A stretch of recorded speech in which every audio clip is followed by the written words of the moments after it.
네, 오늘 함께할 첫 번째 사연은 우리 자식 키우는 분들이라면 다들 공감하시고 동시에 열불 터지는 첫 번째 사연인데요. 자, 우리가 자식이 아프면 우리가 대신 아파주고 싶은 게 우리 마음일 텐데 애지중지 소중하게 키웠던 이 외동딸을 결혼 앞두고 말도 안 되는 황당한 사건에 휘말리는 바로 첫 번째 사연입니다. 오늘 함께할 사연 바로 이겁니다. 예비 사위가 파혼 선언하고 잠적했어요. 어떤 사연인지 꽁트로 먼저 만나보시죠.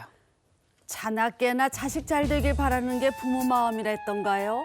저 역시 하나밖에 없는 딸을 금이야 오기야 소중히 키웠습니다.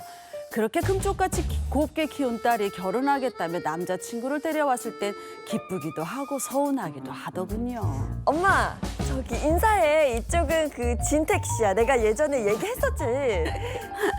반가워요. 네. 예인이 맘이에요. 네. 어머님 말씀 편하게 하세요. 아이. 그 예인 씨가 누구 닮아서 이렇게 미인인가 했더니 장모님 닮아서. 아유. 얼굴은 그렇게 안 생겼는데 참 말 이쁘게 한다. 아, 엄마. 진택 씨 뭐 얼마나 잘생겼는데. 그 자세히 좀 봐봐. 우리 진택 씨 살짝 조금씩 원빈 같지 않아? 원빈 살짝 너 조금씩. 예인이 너 진택씨 엄청 사랑하는구나. 그렇게 좋니 너?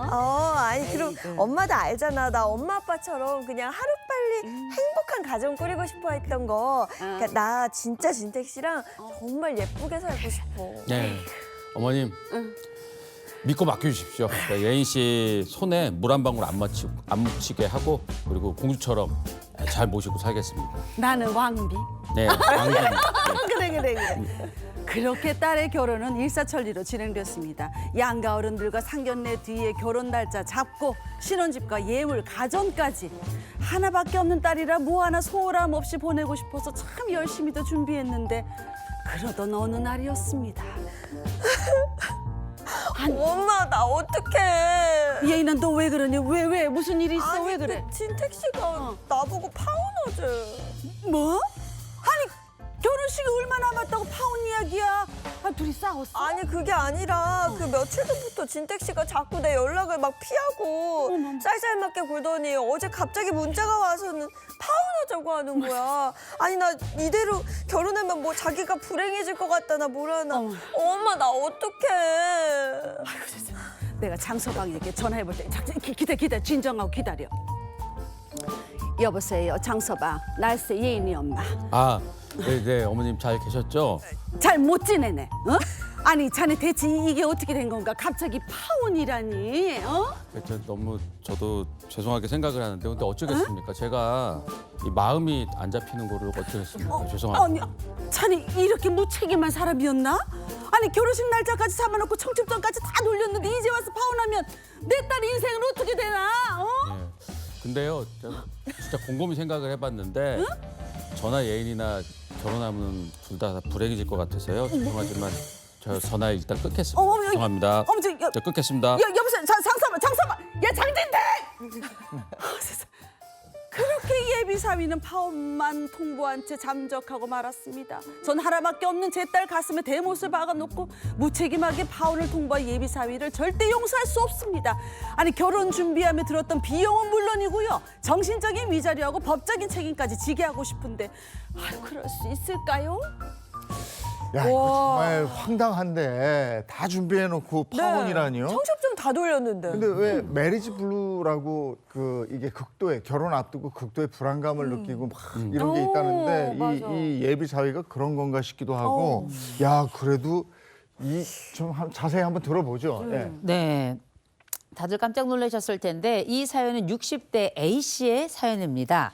우리 A씨 부부는 하나밖에 없는 외동딸을 그야말로 쥐면 터질까 불면 날아갈까 그렇게 애지중지 키웠는데 이 딸이 동갑내기 남자친구와 2년간의 연애 끝에 드디어 오는 4월에 결혼하기로 약속을 했고요. 상견례를 한 이후에 날짜 잡고 예식장 예약 다 끝냈습니다. 그 당시 딸 남자친구에게는 그 부모님이 마련해 주셨던 집이 이미 있었고요. 네. 그래서 이 아파트에서 이제 신혼 살림을 차리기로 하고 이 딸이 혼수를 마련하게 됩니다. 그리고 나서 12월 달쯤 우리 남자친구가 먼저 신혼집에 입주해서 살았고 이 딸 A 씨의 딸은 직장 문제로 결혼 후에 들어가기로 약속을 하게 됩니다. 지금까지 봐서는 결혼 준비하는데 아무런 문제가 없어 보이거든요. A 씨도 그럴 줄 알았죠. 네. 그런데 문제는 얼마 전부터 변해버린 이 예비 사위의 태도였습니다. 아하. 이 A 씨 딸이 연락을 잘 안 하는 거, 내가 연락을 하더라도 연락을 받지 않았고요. 어머. 결혼 준비 내내 시큰둥한 태도를 보이게 되는데 결국 이 예비 사위는 이 딸에게 파혼을 통보하고 웬일이야. 급기야 잠수를 타기에 어허. 이르릅니다. 이 A 씨가 결혼식 준비도 다 하고 이미 일가 친척들에게 청첩장도 다 돌린 마당에 이제 와서 파혼을 통보하게 되자 이 무책임한 예비 사회에게 법적 책임과 함께 정신적 위자료를 받을 수 있을지 궁금하다라는 바로 그 사연입니다. 근데 이미 결혼식 날짜까지 잡고 네. 청첩장을 다 돌렸다는 건 그럼요. 주변 사람 혹시 그 부모님 지인들 같은 경우에는 거의 결혼했다라고까지 생각을 당연하죠. 하거든요. 근데 이렇게 무책임하게 파혼 통보를 했습니다. 이건 정말 아니지 않나 싶은데요. 야, 이거 정말 그 얼마나 황당하겠습니까? 법적으로 한번 가보죠. 예, 의견을 묻겠습니다. 예비 사위에게 법적 책임과 정신적 위자료를 받을 수 있다면 O, 이게 그래도 받을 수 없다 아니다 이러면 X 그 들어주시면 되겠습니다. 하나, 둘, 셋 들어주세요. 받아야 돼요. 받아야죠. 무조건 받아야 돼요. 진택 씨. 세모예요. 예, 아하. 한번 얘기를 들어보죠. 쉽지 않다. 네. 아니 이게 결혼식이라는 게 굉장히 큰 행사잖아요. 일인주 대사란 말이에요. 근데 갑자기 무슨 사고가 났다, 아프다, 뭐 집 병이 생겼다, 뭐 이런 것도 아니고 갑자기 뭐 통보를 그렇게 나 못하겠다, 파혼하자, 그러고는 잠적을 해버려. 너무 무책임한 거예요 이거는. 그럼요. 이거는 그냥 다 받아야 돼. 다 돌려받아야 돼. 그럼요. 네. 저는 이런 말씀드리고 싶습니다. 이놈! 그래, 이런. 이놈!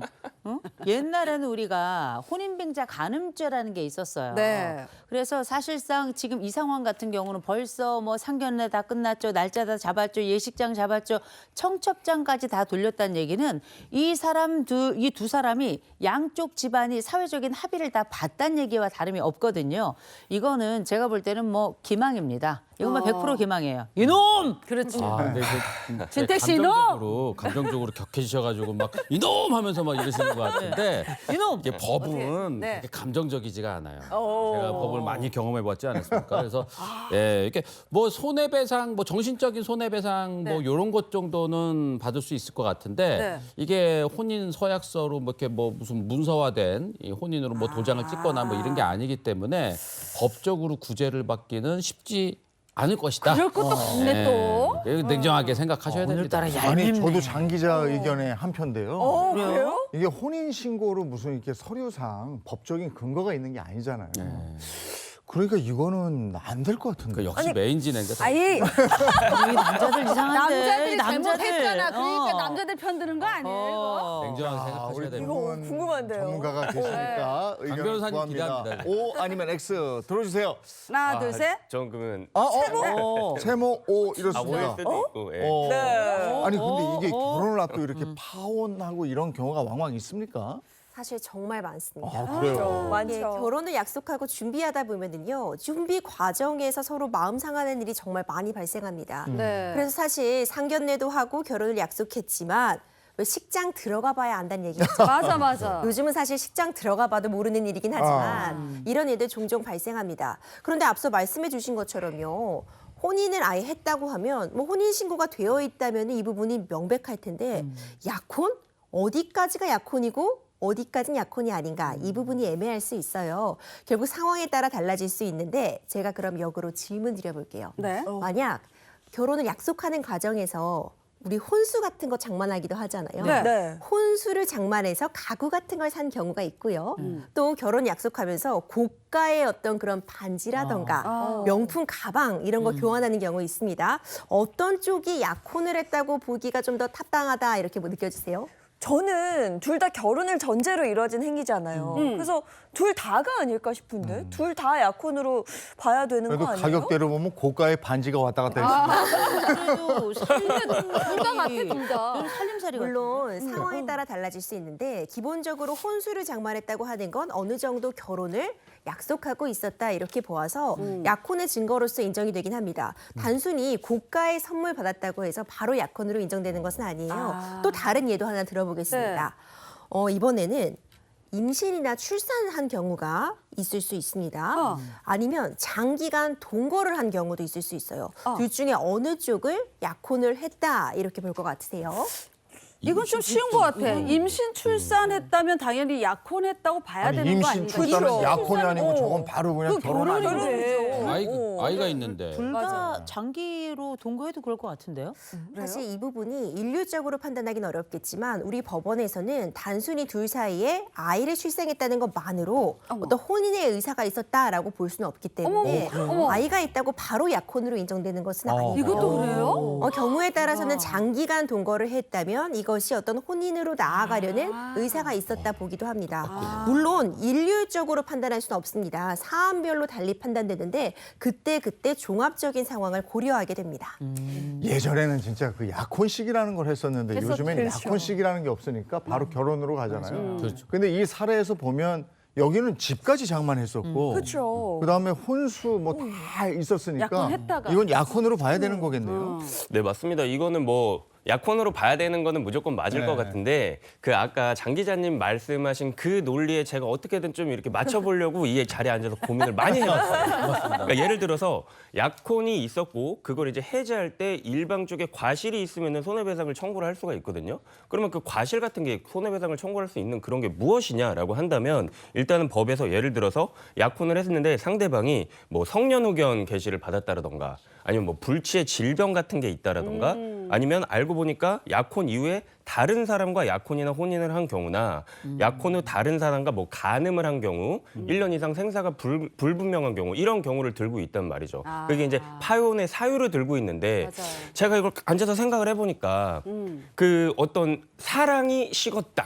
그래. 사랑이 식어서 당신과 결혼을 못 하겠다. 그건 아니지. 그리고 사랑이 식은 상태에서 결혼을 만약에 한다 하더라도 그 결혼이 과연 행복할 것이냐? 라는 이유에서 파혼을 요구한다고 하면 그게 과실이라고 봐야 될까라고 생각을 막 해봤어요. 여기 앉아서. 근데 손해배상을 청구할 수 있을 것 같다라고 제가 5로 결론을 낸 게 뭐냐면 그 좀 더 신중했어야 될 것 같아요. 맞아. 예, 뭐 상견례라든지 뭐 집을 구한다든지 혼수를 마련한다든지 반지를 준다든지 이런 부분에 있어서 본인이 성인이고 그리고 양가 그 부모님과 어떻게 상견례 이런 것도 했다라는 그런 행위들은 좀 더 신중했어야 되기 때문에 그치. 예, 이런 뭐 내가 더 이상은 당신 딸과는 안 될 것 같아요라고 해서 전화를 끊는 정도로 모든 게 마무리가 된다? 예, 그런 문제는 아니라는 결론이 맞아, 들었습니다. 맞아. 이 결혼 준비하면서요 상당한 돈과 시간이 듭니다. 아이, 그럼. 이걸 어떻게 다 환산할 수 있을까? 뭐 위자료로 청구할 수 있을까?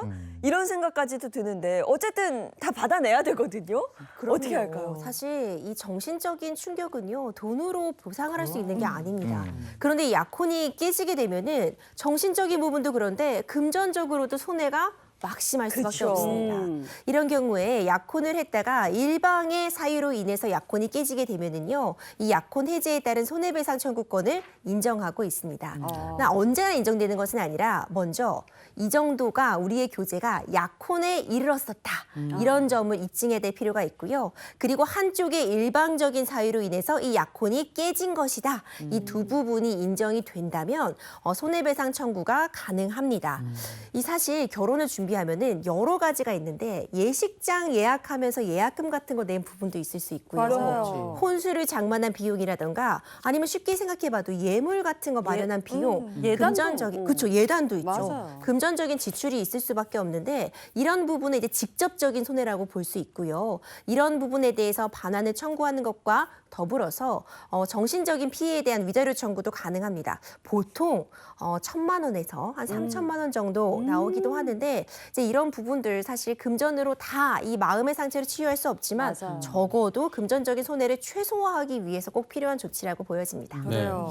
그런데 어쨌든 요 사연에서는 남자 측에서는 이제 집을 했고 그리고 혼수는 전부 다 여자 측에서 이렇게 준비한 것 같은데 신혼집에 들어간 뭐 혼수나 뭐 예물 뭐 이런 것들은 이건 어떻게 이걸 처리를 해야 될까요? 이거? 이거 갖고 와야죠. 이제 당연히 갖고 와야 되는데 모르겠어요. 이런 것도 좀 생각을 해봤습니다. 예를 들어서 내가 혼수를 준비를 했고 그 상대방 집에다 넣어놨어요. 넣어놨는데 예를 들어서 그게 좀 감가가 됐을 수도 있잖아요. 아, 그러네. 나는 새 물품을 그렇죠. 그 가격을 주고 샀는데 여기에 넣는 순간 중고가 되는 중고되죠. 거잖아요. 그러면은 나는 당신이랑 결혼을 안 할 거니까 이 가구 내가 어디다 씁니까? 다 2인용에 맞춰서 샀는데 그러니까. 라고 해서 예를 들어서 그러면 내가 가구를 산 가격을 주시오 라고 만약에 한다면 사실 일견 그게 타당해 보이기도 하잖아요. 네네. 조금 어려울 것 같아요. 제 생각에는. 왜냐면 이 가구의 소유권이 누구한테 있냐는 거예요. 이 TV의 소유권이 누구한테 있냐는 그러네. 거예요. 여성분한테 있잖아요. 그러니까 내가 이게 내 물건이 지금 당신한테 가 있으니까 내 소유권이니까 그럼요. 내 소유권에 기해서 이 물건을 반환해라고 할 수 있지만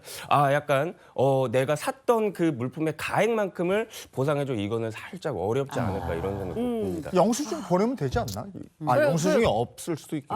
영수증이 있다 있다고 하더라도 해도 있다고 예, 그 물건을 갖고 오는 게 가능할 거라는 거죠. 어쨌든 결혼을 약속했다가 일방적으로 파혼을 선언한 거잖아요. 이 부분에 대해서는 이건 법적인 책임을 지게 할 수는 없을까요?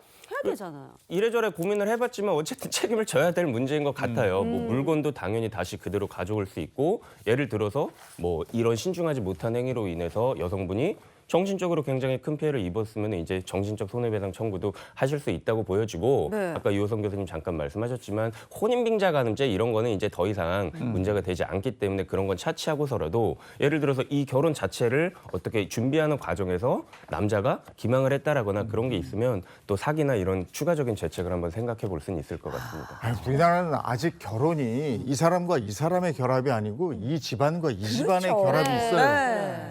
온 동네에도 또 소문이 다 나버렸잖아요. 네. 이거 어떡할 거냐고. 어떻게 할 거야? 아유 답답하네요.